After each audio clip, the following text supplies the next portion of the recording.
I needed a mask display stand for my Freddy Krueger latex mask from Trick or Treat Studios. I ended up making this super cheap D stand that was fast to make. You only need some leftover wood, a screw, an empty soda bottle and a black sock, in my case a one without a pair.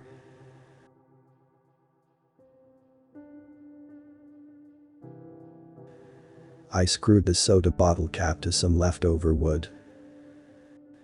Then I screwed the bottle back to the cap. I put a black sock with some stuffing on it tip over the bottle. It prevents the bottle from showing from the eye holes. Optional, I cut some black cardboard over the wooden block. I could have left it as is, or painted stained it black as well.